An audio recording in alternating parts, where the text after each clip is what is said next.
What's up, y'all? It's Loco, and this was supposed to be a review of Chapter 81 of Boruto, or Chapter 1 of Boruto 2 Blue Vortex, but it really just turned into me explaining why I don't think Shikamaru deserves to be Hokage. We'll definitely get into that, but I just like to talk about the chapter for a little bit because I'm really geeked out that they brought Boruto back. I love all the character designs. The plot is starting to get a little bit interesting as well. I also have some crazy new theories about this power scaling meta that I've been able to chain together. It's actually really crazy. But if you'd like me to start doing like more traditional chapter reviews or just talking about my thoughts and theories that I have for the chapter in general, be sure to show this video some love. Like if you enjoy it, just like leave a like or just comment that you liked it or whatever, you know. It would really help me to know what you guys are looking for, you know. But without further ado, let's just get right in the video. So the entire chapter basically got leaked on Twitter like a week before it even released, and I was just so hyped to see all of the new character designs.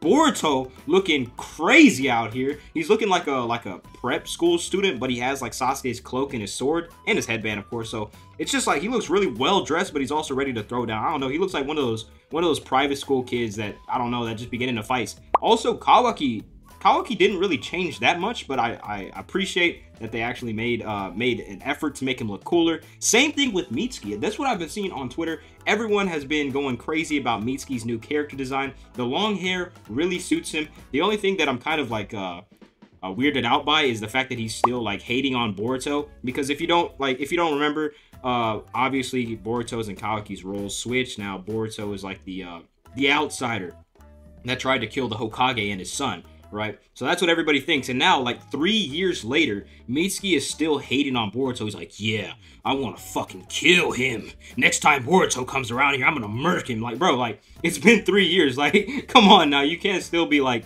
I don't know, that just Mitsuki just kind of gives me that weird vibe, but he still does look cool. I'll give you that. Of course, we all seen Sarada's design. I think she looks pretty cool as well. The shorter hair is pretty cool as well. I was kind of hoping that she'd end up with some long hair, maybe looking a little bit more like Sakura did during the war arc, but that's just fine with me. I can't wait for us to actually see her MS abilities in action. Of course, that's going to be a really, really hype moment when we see that Susanoo and all of the other crazy and unique abilities that they're going to give her, you know. Of course, we have seen like how Naruto looks. He looks exactly the same. He's just been frozen in time for the past 3 years. So, I mean, there's not any big difference. We haven't seen Sasuke either. I can't wait to see how he looks as well. I'm hoping that he looks a little bit different. Maybe he got an eye patch going on, kind of like a pirate or some shit. I just really can't wait to see what we see from Sasuke. Code kind of looks the same though. The biggest difference from Code is that he has like this gash in his eye, which apparently, or like presumably, came from Boruto, right? And this is what I was talking about earlier when I have some crazy power scaling theories going on here. So it's implied that Boruto and Code actually fought during the time skip, because he says he's been looking for Boruto for the past 2 years when we know the time skip was 3 years. And he didn't have that gash on his eye like whenever we last saw him before the time skip, right? So this means they fought before and Boruto actually managed to wound him. And with that being said, the first time we actually see Boruto appear is him absolutely stomping the shit out of Code. He has his boot on his face. He is stepping on him, right? And let me remind you that Code doesn't have his limiters, right? He's not as weak as he was all the way back, like in the middle of Boruto Part 1, right? He should be as strong as, if not stronger than, Jigen by now. It's stated that Code had to have limiters placed on him because Jigen thought he was too fucking strong, right? And now, if he got any type of buff or any stronger over the time skip, he's stronger than Jigen. And Boruto's absolutely just, like, fucking putting his boot on his face, right? So, Boruto might be Jigen level. Obviously, they're both in base, like, neither of them has their karma active. So, it's very likely that Boruto may not be like fucking V2 or V3 Jigen yet with all like the karma active and everything like that, but definitely like base Jigen level at least, because he's actually like no diffing Code, and actually Code tries to he tries to like hit Boruto by like turning his arm into that big rock thing and trying to hit him, but obviously Boruto just outspeeds him and just like moves right out of the way. So like it's kind of implied that Code isn't even like a threat to Boruto.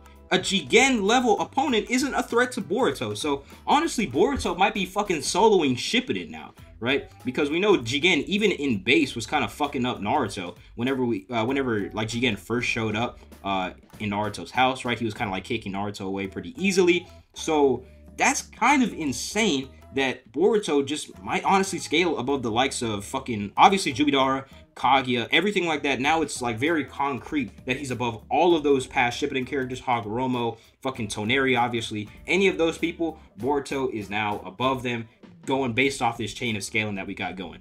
Now, I just wanted to get that out of the way. Let's get into what you all came here for.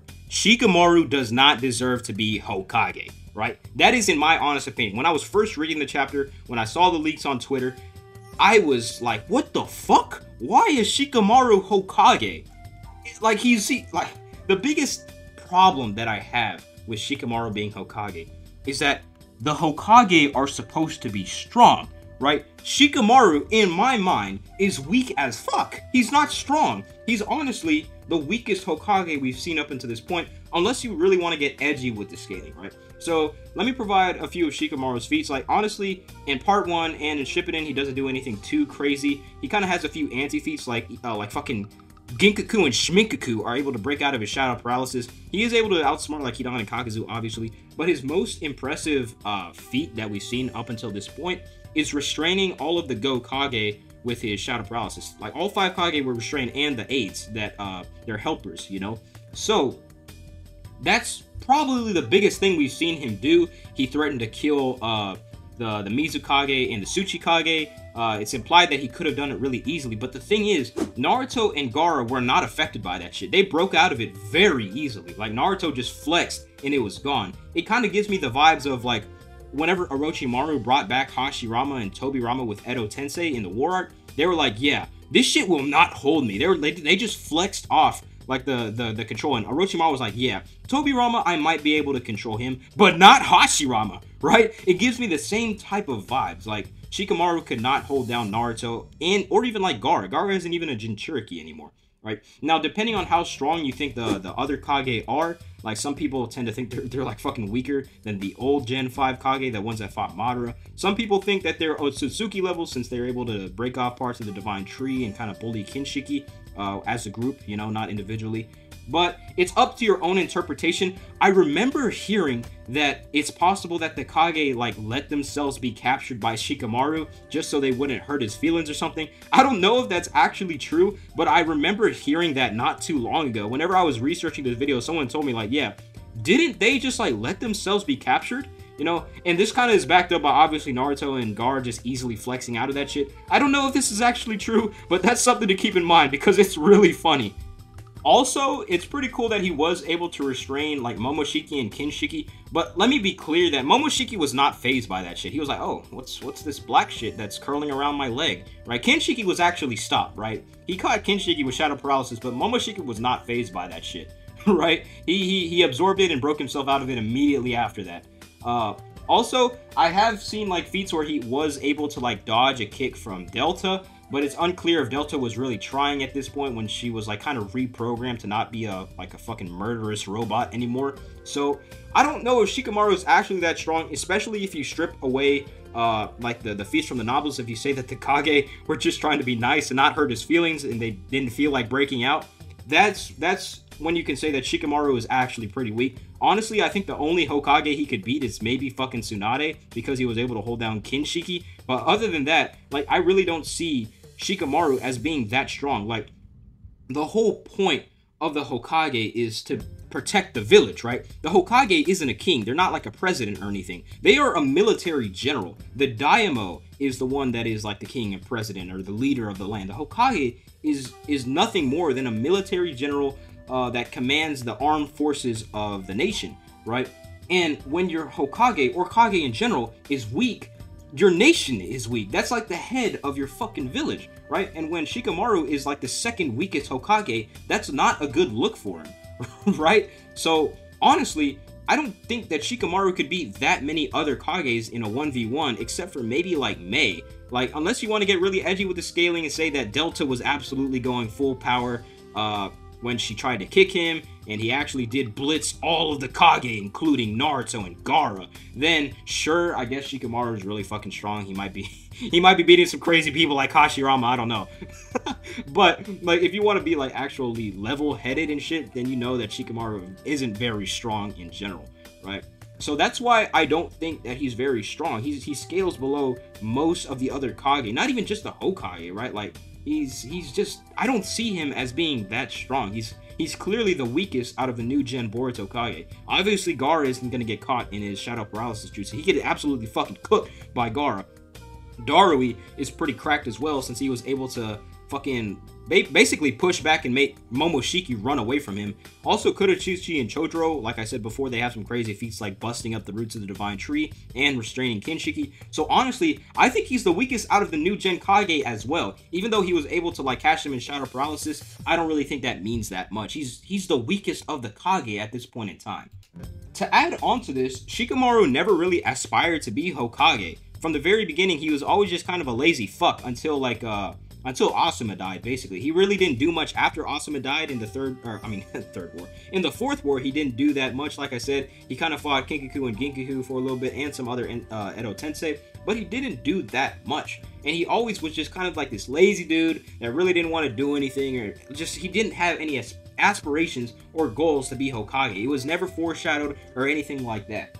Also, he never really did anything notable for the village either. I know that he was Naruto's advisor and he probably did like a lot of paperwork, but he's not necessarily like the village hero like Naruto was after defeating Pain, or like Hashirama was after defeating Madara and the Nine Tails, or like Minato was. You know, like he's not like this heroic character that has done anything like crazy for the village. He hasn't done anything like he hasn't actually put in real work or risked his life for the village as far as I'm concerned, like other people have, like Minato, Naruto, Kakashi, even Tsunade fought against Madara and Pain, right? She protected everyone during Pain's assault on the village, and she basically went into a coma for a few days, you know, just because she expended so much of her chakra. Shikamaru has never done anything of that nature. He has never proved himself to the village. That is why I'm kind of uncomfortable with Shikamaru being Hokage. To add on to this, Shikamaru may not be as smart as he used to be. This is kind of a pretty crazy theory that I have, but obviously if you've read the chapter already, you would know that Sarada and Sumire still aren't affected by Ada's omnipotence ability, nor are they even affected by her charm. And Shikamaru knows this. He knows that they aren't affected by Ada's charm, right? Ada's charm is the ability to make everyone fall in love with her and basically do her bidding, right? But he cannot comprehend that they aren't affected by omnipotence, right? So he still knows, and he is aware of the fact that Sarada and Sumire are not affected by Ada's charm. They are not in love with her, but he cannot comprehend the idea that they are not affected by omnipotence either. Like, is Shikamaru still that smart? This is kind of like fucking 50 IQ level plays here, right? This is not big brain shit that we were expecting from Shikamaru, so he may not even be as smart as he used to be. He might be going senile. He might have fucking Alzheimer's for all we know, right? This dude is like, he's supposed to be smarter than this, right? This is not the shit we expect from Shikamaru, right? Like, come on now. Like, you're still doubtful of Sarada and Sumire after all the evidence that they provided that Kawaki isn't actually Naruto's son, right? But he still just can't comprehend that. Like, neither can everyone else in the village. I'll give him that. It's like, he can't even really like trust his own memory. That's a big leap in logic. But Sasuke figured it out, right? Sasuke was able to realize that, oh shit, maybe something isn't right here. You know, after Ada used the omnipotence thing, Sarada went up to Sasuke and she awakened the MS. That was like the main thing that convinced him, the fact that she now has the Mangekyo Sharingan. And that's why Sasuke believed her. But Shikamaru should be on the same level of intellect as Sasuke, right? Shikamaru, Sasuke, and Kakashi, I believe, are the three smartest characters in the series, and I would say that they are all of comparable, like, intelligence, you know? But for some reason, Shikamaru just can't comprehend that, like, maybe Ada has tricked everyone. Maybe Kawaki is an imposter. Like I said before, I think Kakashi is as smart as Shikamaru, and we haven't seen him in the actual Boruto manga up until this point. Like, what is Kakashi doing? Why isn't he Hokage instead of Shikamaru? It makes a lot more sense for Kakashi, who was already Hokage for, I think, however long the time skip between, like, the 4th Great Ninja War and Boruto was. I think he was at Hokage for at least a decade, right? So, he already has experience in the role, and Kakashi is also stated to be leaps and bounds stronger than he was from the days that he fought Madara and Obito, which means that he is stronger than his War Arc self, even though he doesn't have Kamui or even a fucking Sharingan anymore, right? So Kakashi is still strong. He is still a very strong person. I just don't know why he didn't. Kishimoto and Ikimoto could have easily have made Kakashi Hokage instead of Shikamaru. Like, I don't understand why they did this. Like, unless they had some grand plan for Shikamaru to be Hokage, unless he's gonna play a really, really important role in the plot and in the story, they could have just made Kakashi Hokage, and just like Hiruzen became Hokage after Minato sacrificed himself, after he died at the hands of the QB, right? They could have just done the exact same thing. It's the exact same scenario, right? But for some reason, they made Shikamaru the 8th Hokage for apparently no fucking reason, so fuck me. So maybe I'm just tripping, maybe I just went on this whole rant for no reason. Maybe some of y'all are actually starting to see where I'm coming from. If you agree with me, or if you disagree with me, be sure to let me know what you think about Shikamaru being Hokage down in the comments below. Hopefully I didn't downplay him and like trigger anybody. But if y'all enjoy this type of content, be sure to leave a like on the video, comment your thoughts down below, join the Discord server, link in the description, and if you'd like me to do more chapter reviews in a more conventional sense, be sure to let me know about that as well. Other than that, I'm gonna catch y'all later. Peace!